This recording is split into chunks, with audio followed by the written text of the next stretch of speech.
Hello students, अस्सलाम वालेकुम। उम्मीद है आप सब खैरियत से होंगे। स्टूडेंट्स, हमने सेकेंड ईयर मैथमेटिक्स के लास्ट लेक्चर में चैप्टर नंबर 8 जिसका नाम पैराबोला, एलिप्स एंड हाइपरबोला है, उसके हमने एमसीक्यूज़ कंप्लीट कर लिए। आज हम अपनी बुक के लास्ट चैप्टर नंबर 9 जिसका नाम वेक्टर्स है, उसके एमसीक्यूज़ करने के लिए जा रहे हैं। यानी कि आज के एमसीक्यूज़ के बाद हमारे इस सेकेंड ईयर मैथ की पूरी बुक के एमसीक्यूज़ कंप्लीट हो जाएंगे। चलिए स्टार्ट करते हैं MCQ number 1 chapter number 9। MCQ number 1 है मैग्नीट्यूड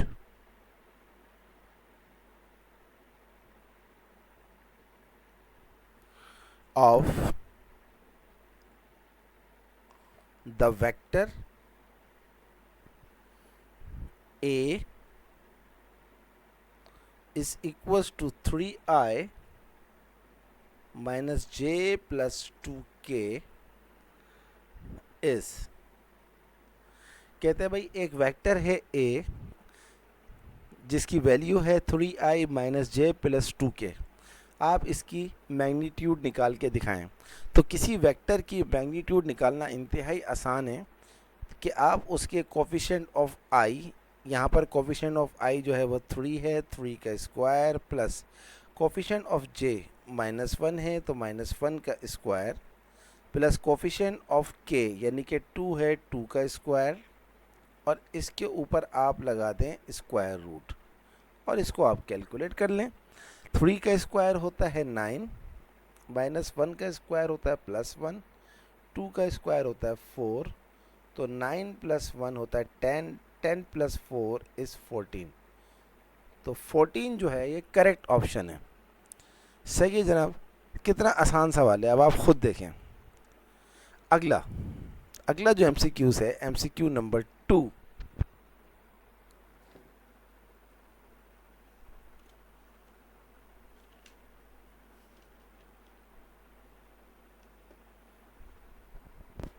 एमसीक्यू नंबर 2 है the unit vector in the direction of r is equals to I plus j plus k is। कहता है कि मैं आपको एक वेक्टर दे रहा हूँ r is equals to 3i plus J plus K. वो कहता है कि भाई आप इसका यूनिट वेक्टर बताएं। तो याद रखिएगा कि किसी वेक्टर का यूनिट वेक्टर जो होता है वो क्या होता है कि आप उस वेक्टर को उसकी अपनी मैग्नीट्यूड से डिवाइड कर दें। तो यूनिट वेक्टर क्या हो जाएगा, सबसे पहले आप इसकी मैग्नीट्यूड निकालें। अभी मैंने आपको थोड़ी देर पहले ही सिखाया ऊपर कि किसी वेक्टर का मैग्नीट्यूड किस तरह निकलता है। आई के साथ जो भी चीज़ लिखी हुई है उसका स्क्वायर। अब यहाँ पर आई के साथ कुछ नहीं है तो 1 का स्क्वायर, जे के साथ भी कुछ नहीं है तो 1 का स्क्वायर, के साथ भी कुछ नहीं है तो 1 का स्क्वायर, और इस पूरे के ऊपर लगा दीजिए आप स्क्वायर रूट। 1 का स्क्वायर 1 प्लस 1 का स्क्वायर 1 प्लस 1 का स्क्वायर 1, 1 प्लस 1 प्लस 1, ये होता है मैग्नीट्यूड 3। अब आपने क्या करना है कि यूनिट वेक्टर निकालना है। तो यूनिट वेक्टर क्या हो जाएगा, इस मैग्नीट्यूड 3 को आप लिख दें 1/√3 और इसके साथ लिख दें वो वेक्टर जो सवाल में दिया हुआ है as it is I plus J plus के।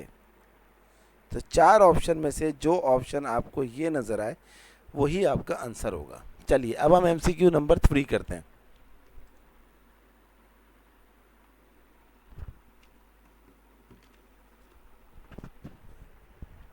एमसीक्यू नंबर 3 है if two vectors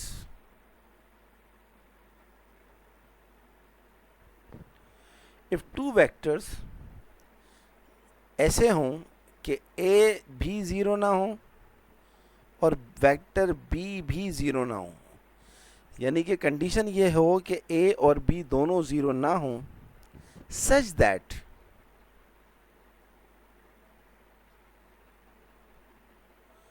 such that A dot B जो हो वो 0 हो, देन द vectors आर, वो कहता है कि दो वेक्टर्स ए और बी दोनों 0 नहीं होनी चाहिए और दो वेक्टर्स का जो डॉट प्रोडक्ट है वो 0 हो, तो ऐसे वेक्टर्स क्या होंगे? जवाब है जनाब, ऐसे वेक्टर्स होंगे परपेंडिकुलर, क्योंकि दो वेक्टर्स का डॉट प्रोडक्ट सिर्फ उस वक्त 0 होता है। हम जानते हैं कि डॉट प्रोडक्ट का फॉर्मूला क्या होता है, magnitude of A magnitude of B cos theta. तो magnitude of A magnitude of B cos theta, अगर थीटा 90 डिग्री हो तो अगर आप कैलकुलेटर में कॉस 90 निकालेंगे तो कॉस 90 आ जाएगा 0, आप चेक कर लीजिएगा। और 0 से जब कोई चीज़ मल्टीप्लाई होती है तो वो आंसर 0 होता है। और कॉस 90 डिग्री जब ही होता है जब ये दोनों वेक्टर्स एक दूसरे के क्या हों, परपेंडिकुलर हों। तो इसका करेक्ट ऑप्शन क्या था, परपेंडिकुलर। और क्यों है मैंने आपको बता दिया। MCQ number 4, the position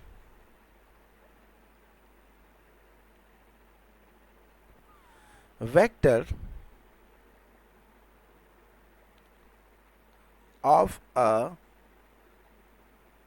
point P, और पॉइंट क्या है, x, y और z is, याद रखें जब भी आपके सामने पोजीशन का वर्ड आ जाए आप समझ जाएं कि भाई ऐसा वेक्टर जिसका स्टार्ट ओरिजिन से है। तो P का अगर पोजीशन वेक्टर बनाना होगा तो OP हो, ये आंसर आ गया इसका। अब फर्ज करें एग्जाम में ए का पोजीशन वेक्टर बनाना हो तो आप OA लिख दें। तो जो भी पॉइंट दिया हुआ हो, जब भी किसी पॉइंट का पोजीशन वेक्टर बनाते हैं तो उसको आप क्या कहते हैं, OP, यानी कि P अगर पॉइंट है तो OP हो जाएगा। तो एग्जाम के अंदर अगर पोजीशन वेक्टर आ जाए तो आप समझ जाएं। तो 4 में से एक ऑप्शन जो OP है वो बिल्कुल सही है। पांचवा MCQs है, इफ बी वेक्टर B बराबर है P1 और P2 के, वेयर आपको जो P1 दिया हुआ है वो दिया हुआ है 1 0 1 और P2 जो आपको दिया हुआ है वो दिया हुआ है 3 1 और -2, then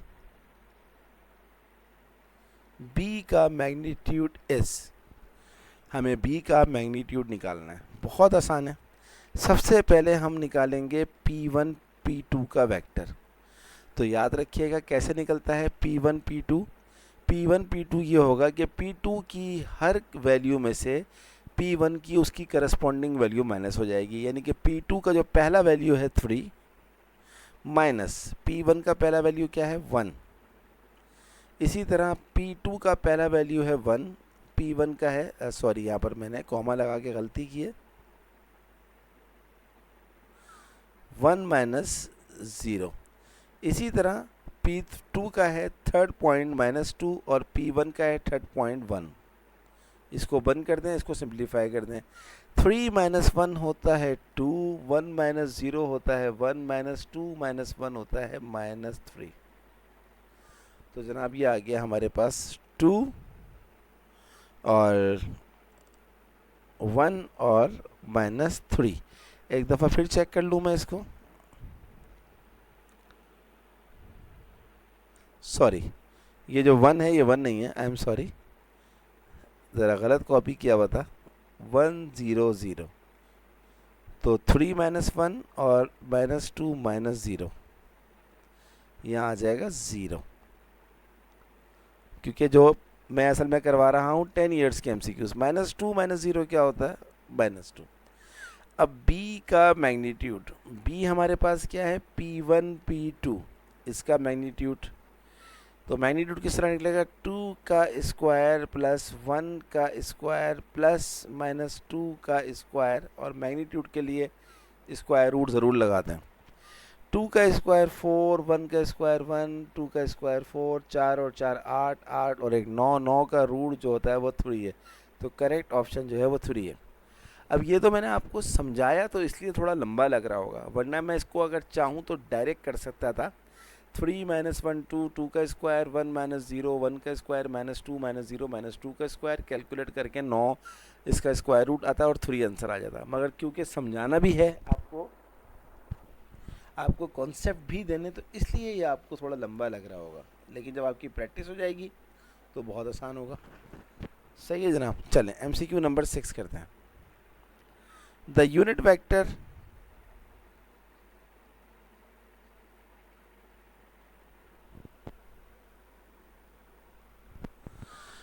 in the direction of r is equals to 2i plus j plus, sorry plus नहीं है, माइनस के एस। तो यूनिट वेक्टर अभी थोड़ी देर पहले ही निकालना सीखा है, अब मैं थोड़ा डायरेक्ट करूँगा। इसका मैग्नीट्यूड निकाल लेते हैं सबसे पहले। 2 का स्क्वायर प्लस 1 का स्क्वायर माइनस प्लस माइनस 1 का स्क्वायर रूट। तो 2 का स्क्वायर 4 प्लस 1 और ये हो जाएगा 6 का रूट। अब आपने क्या करना है, इसका यूनिट वेक्टर निकालना है। तो इसका यूनिट वेक्टर क्या होगा कि हर वेक्टर को उसकी मैग्नीट्यूड से डिवाइड कर दें, यानी कि 2i upon root 6 plus 1 upon root 6 j minus 1 upon root 6 k। This is your final answer. तो देख रहे हैं आप, अब तक हमने 6 MCQs किए हैं और 6 में हमें क्या नज़र आ रहा है? 6 में हमें नज़र आ रहा है या तो मैग्नीट्यूड निकालो या यूनिट वेक्टर निकालो। तो ज़्यादातर जो MCQs होते हैं वो इसी के ही होते हैं, लेकिन कुछ और भी आ जाते हैं। जैसे MCQs नंबर 7 देखिए। MCQ नंबर 7 जो है वो है A dot B cross C. A dot B cross C is equals to what? तो याद रखिएगा कि A dot B cross C जो है ये कहलाता है स्केलर ट्रिपल प्रोडक्ट। ये A dot B cross C can also be equal A cross B dot C, और ये आपको बुक के पेज नंबर 356 के ऊपर नज़र आ जाएगा इसका कॉन्सेप्ट। तो 4 में से जो करेक्ट ऑप्शन है वो है A cross B dot C. MCQ number 8। If 3 vectors A, B, C are coplanar. Coplanar का मतलब होता है एक ही प्लेन के ऊपर। तो कहता है then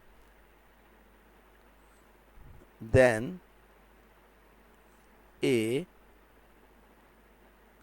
B C bracket is equals to what? तो अगर 3 वेक्टर्स कोप्लेनर हैं तो वो बराबर किसके हो जाता है? उनका मैग्नीट्यूड 0 के। सही है जनाब। सॉरी, मैग्नीट्यूड नहीं, वो वेक्टर्स तीनों जिस तरह लिखे जाते हैं तो उनका ABC जो होता है वो 0 होता है। अब ये ABC क्या है, कहाँ से आया, ये आपको पेज नंबर 357 पे नज़र आ जाएगा। जब मैं एक्सरसाइज 9.6 करवा रहा था तो मैंने बहुत डिटेल में बताया है, आप चाहें तो मेरी प्लेलिस्ट में जाके देख सकते हैं। MCQ number 9। बहरहाल इसका आंसर जो है वो 0 है। MCQ नंबर 9 है direction of cosine of the vector I plus j minus k are what? तो डायरेक्शन ऑफ कोसाइन निकालने का जो फॉर्मूला होता है वो तो 9.1 में मैंने बहुत डिटेल में बताया है, बट शॉर्टली आपने क्या करना है, सबसे पहले आप आर निकालेंगे।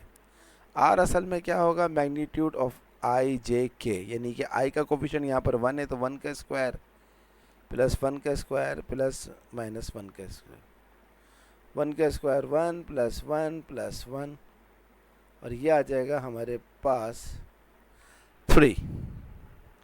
अब आपको क्या निकालना है, आपको निकालना है डायरेक्शन कोसाइन। तो उसका फॉर्मूला क्या होता है, सबसे पहले लिखेंगे कॉस अल्फ़ा। कॉस अल्फ़ा क्या बराबर हो जाएगा, कोफिशिएंट ऑफ आई, आई कितना है 1, ये आ गया 1 और मैग्नीट्यूड क्या है √3। फिर आप निकालेंगे कॉस बीटा, जे का कोफिशिएंट क्या है 1, मैग्नीट्यूड क्या है 3। फिर आप निकालेंगे कॉस गैमा, के का कोफिशिएंट क्या है -1 अपॉन √3। तो ये जो 3 अल्फ़ा बीटा और गैमा हैं, cos alpha cos beta cos gamma, इनको ही क्या कहते हैं, डायरेक्शन ऑफ कोसाइन। आगे चलते हैं।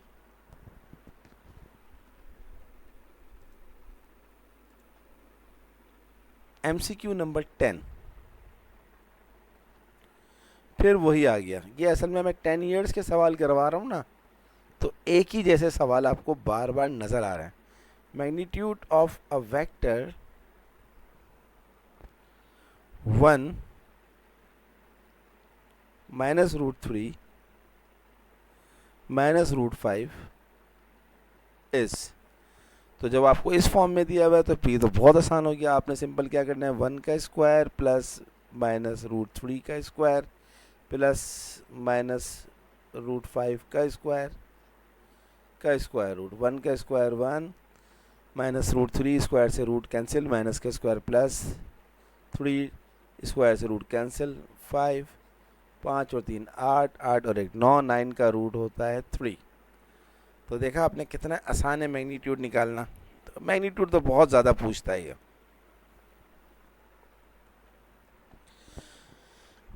MCQ नंबर 11 भी मैग्नीट्यूड ही है। चलें फिर, आपकी मैग्नीट्यूड की प्रैक्टिस बन रही है। Magnitude of the vector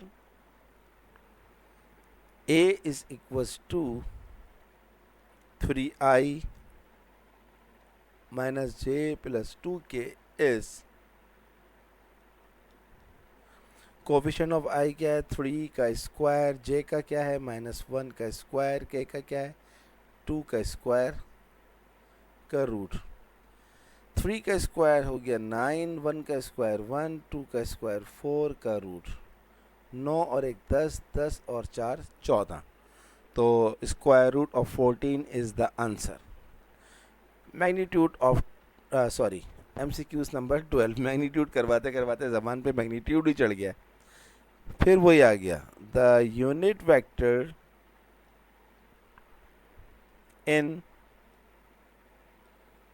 the direction of a vector R, क्या दिया हुआ है जनाब, आई जे के। तो ये तो मैंने अभी थोड़ी देर पहले ही करवा दिया था, यानी कि रिपीट भी हो जाते हैं। देखिए रिपीट भी हो जाते हैं। तो ये वही है, मैग्नीट्यूड इसका 3 आ रहा था, तो ये हो जाएगा 1/√3i plus 1/√3j plus 1/√3k। तो ये ऑप्शन जो है आपका आंसर है। चले MCQ नंबर 13 करते हैं। MCQ नंबर 13 भी आप बहुत कर चुके हो, लेकिन फिर करवा देता हूँ क्योंकि 10 इयर्स के सवाल कर रहे हैं। अगर A जो है वो बराबर है P1 P2 के, तो P1 जो है हमारे पास वो है 0 0 1 और P2 जो है हमारे पास वो है -3 1 2। देन मैग्नीट्यूड ऑफ A हमारे पास क्या होगी, तो क्या होगी मैग्नीट्यूड ऑफ A। अब मैं डायरेक्ट करूँगा, -3 -0 इज़ -3 का स्क्वायर, 1 -0 इज़ 1 का स्क्वायर, 2 - 1 इज़ 1 का स्क्वायर रूट, 3 का स्क्वायर 9, 1 का स्क्वायर 1, 1 का स्क्वायर 1, 9 और 2 11। तो 11 इज़ द आंसर। देखें एक ही चीज़ बार बार बार बार पूछे जाते हैं, पता नहीं क्या मोहब्बत है इनको। MCQ नंबर 14 में फिर उसने वही बात पूछी है। If A is equals to P1 P2 where P1 is 0 0 1,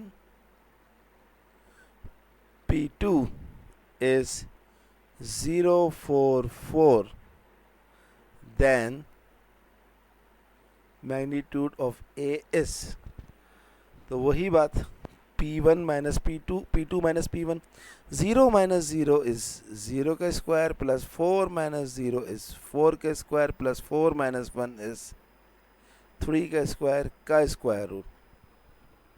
4 का स्क्वायर होता है 16, 3 का स्क्वायर होता है 9, 16 और 9 होते हैं 25, 25 का जो रूट होता है वो होता है 5। 0 का स्क्वायर 0 होता है तो लगाने की ज़रूरत ही नहीं थी। चलें MCQ नंबर 15 करते हैं।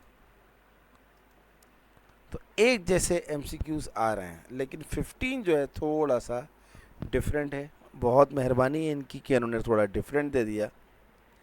इफ़ A and B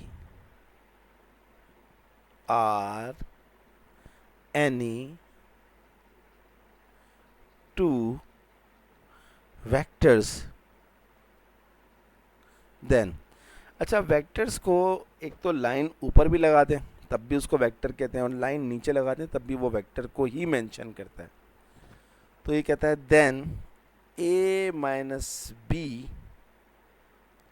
का क्रॉस A प्लस B के साथ क्या होगा। बहुत ही आसान है, आप इसको कैलकुलेट कर लें।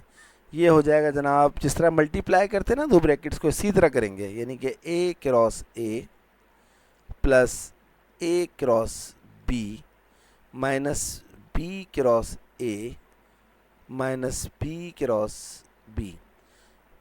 दो सेम वेक्टर्स का क्रॉस हमेशा ज़ीरो आता है, ये याद रखिएगा। A cross B minus B cross A, B cross B, दो सेम वेक्टर्स का क्रॉस ज़ीरो आता है। ये ज़ीरो ख़त्म हो गया, A प्लस B।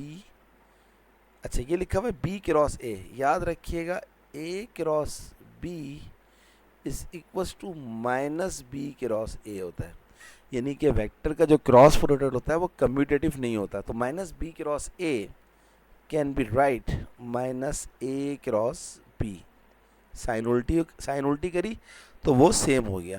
तो A plus B minus minus minus plus, sorry A plus B नहीं है, ये A क्रॉस B है। A क्रॉस B, ये भी A क्रॉस B है।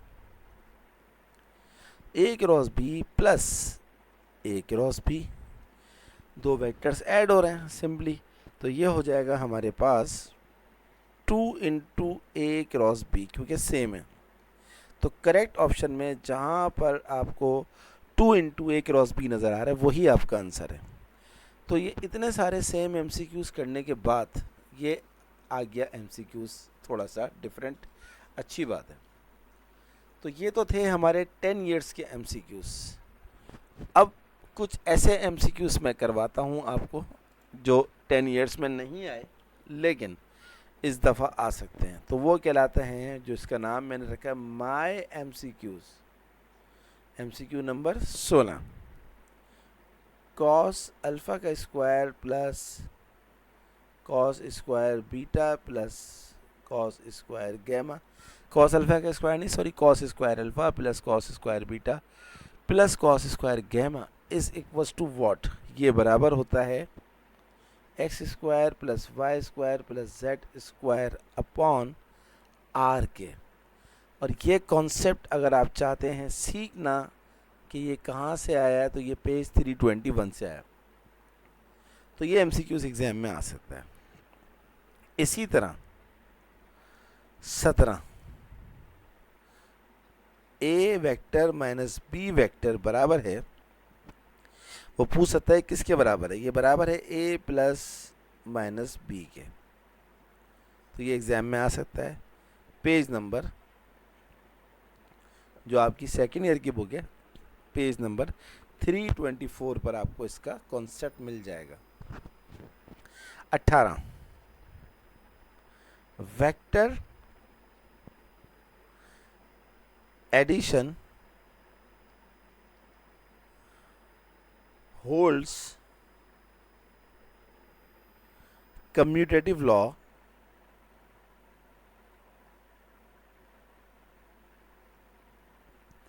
ये कहता है वेक्टर एडिशन जो है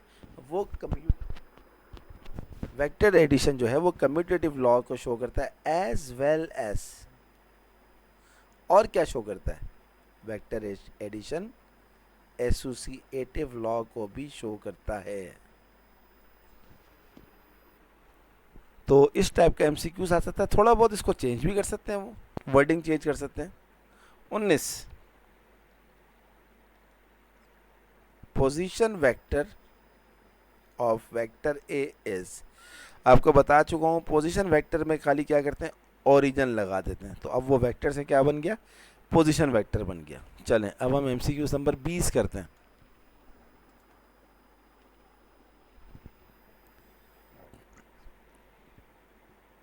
एमसीक्यूज नंबर 20 है, इफ two vectors have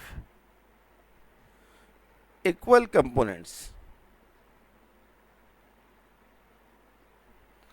अगर दो वेक्टर्स के कंपोनेंट्स इक्वल हों, दे आर डैश, क्या होंगे, तो वो कहलाएंगे इक्वल वेक्टर। जिन वेक्टर्स के कंपोनेंट्स इक्वल होते हैं वो इक्वल वेक्टर कहलाएंगे। ये आपको बुक के पेज नंबर 331 331 पे नज़र आ जाएगा, चाहें तो चेक कर लें। 21 द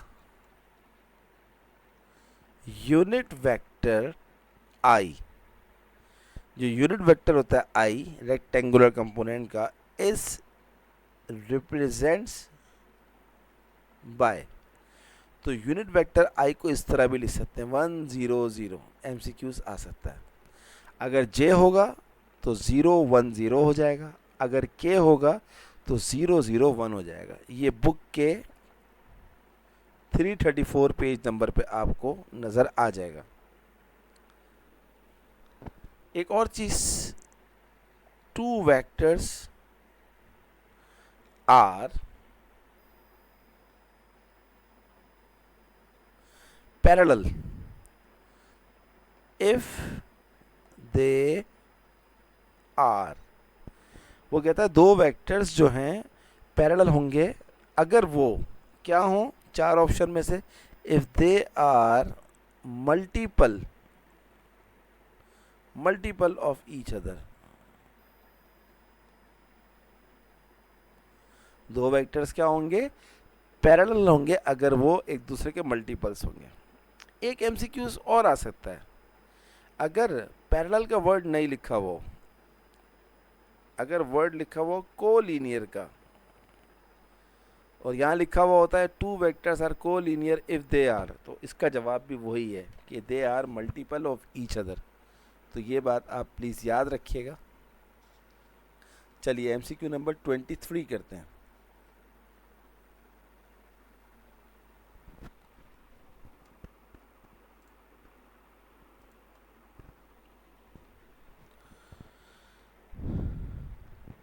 बहुत अच्छा एमसीक्यूज बनाने की कोशिश की है मैंने। इफ़ ए एंड बी, ये वेक्टर्स हैं, आर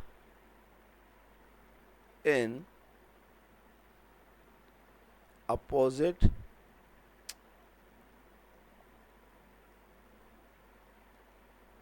डायरेक्शन, देन, भाई दो वेक्टर्स अगर एक दूसरे के अपोजिट डायरेक्शन हो तो उनका जो डॉट होता है ए बी, वो किसके बराबर होता है, पाई के बराबर। यानी कि बोल सकता है then A B is what, तो वो हो जाएगा पाई, यानी कि 180 डिग्री। ये आपको बुक के पेज 347 पे प्रॉपर्टी से मिल जाएगा। 24 देखिए,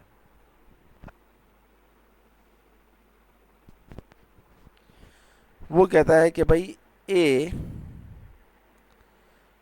if A cross B is zero,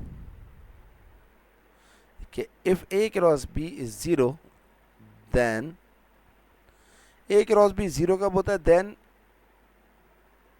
A is parallel to B, यानी कि ए क्रॉस बी जीरो होगा अगर ए और बी आपस में क्या हो, पैरेलल हो। 25,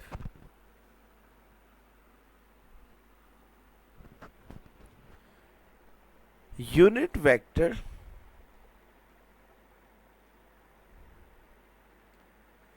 perpendicular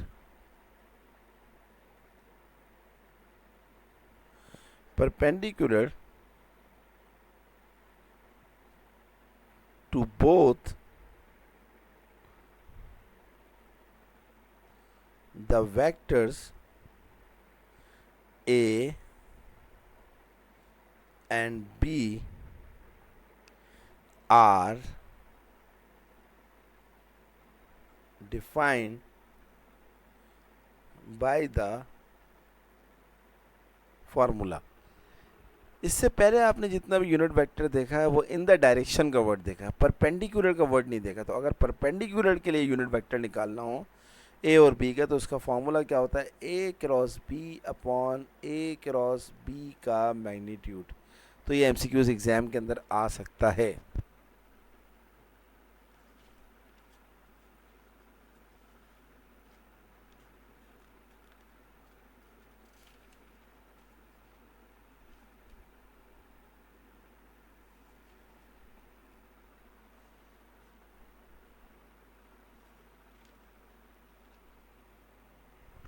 MCQ number 26,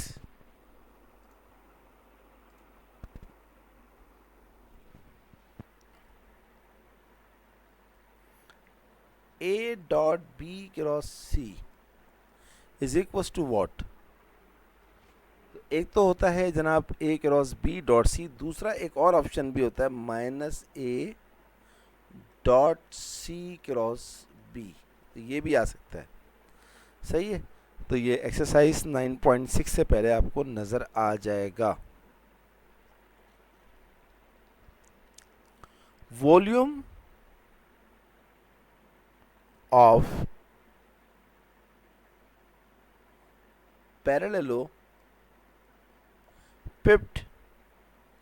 is what. तो ये जो आप निकालते हो ना A dot B cross C, यही वॉल्यूम ऑफ पैरेललोपिप्ड होता है। 9.6 में ये सवाल भरे हुए हैं। सही है जनाब, तो ये बड़ा ज़बरदस्त फार्मूला था, मैंने आपको बता दिया। इंशाल्लाह अब एग्ज़ाम में मसला नहीं होगा। If 28, if any two of 3 vectors A, B, C are parallel, we will have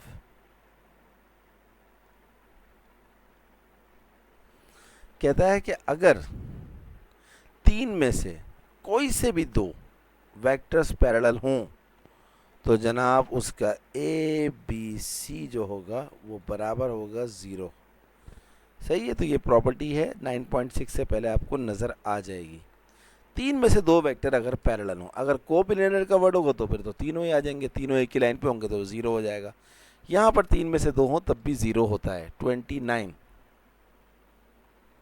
MCQ number 29, if the resultant of three forces acting on a particle is zero, यानी कि अगर तीन फोर्सेस का resultant zero, then these forces are dash. तो अगर forces का resultant zero हो तो वो फोर्सेस क्या कहलाती हैं? कोप्लेनर। ये एमसीक्यूज भी मैंने कोशिश की है बहुत अच्छा बनाने की। Last MCQs,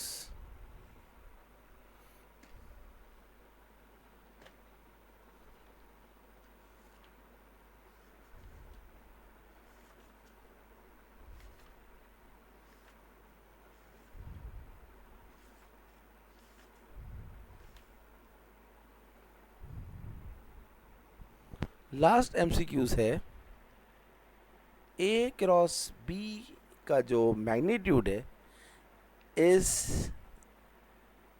represents, A cross B का जो मैग्नीट्यूड है वो किसको रिप्रेजेंट करता है? वो रिप्रेजेंट करता है एरिया ऑफ अ पैरेललोग्राम को। तो ये आपको याद रखना है।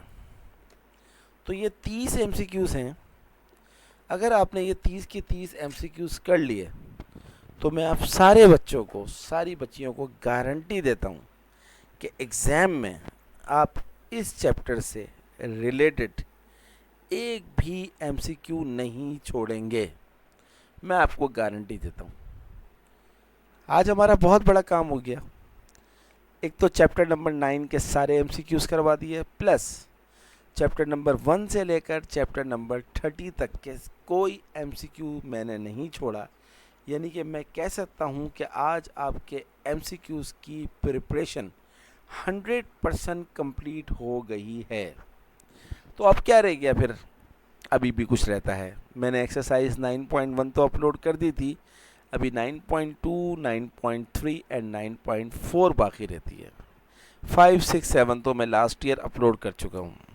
तो इंशाल्लाह जब 9.2, 3, 4 हो जाएगी तो मैं चैप्टर नंबर 1 की जो 3 एक्सरसाइजेज है, रिमेनिंग एक्सरसाइज, इंशाल्लाह वो भी करवाऊँगा और उसके साथ ही आपका सिलेबस 100% ख़त्म हो जाएगा।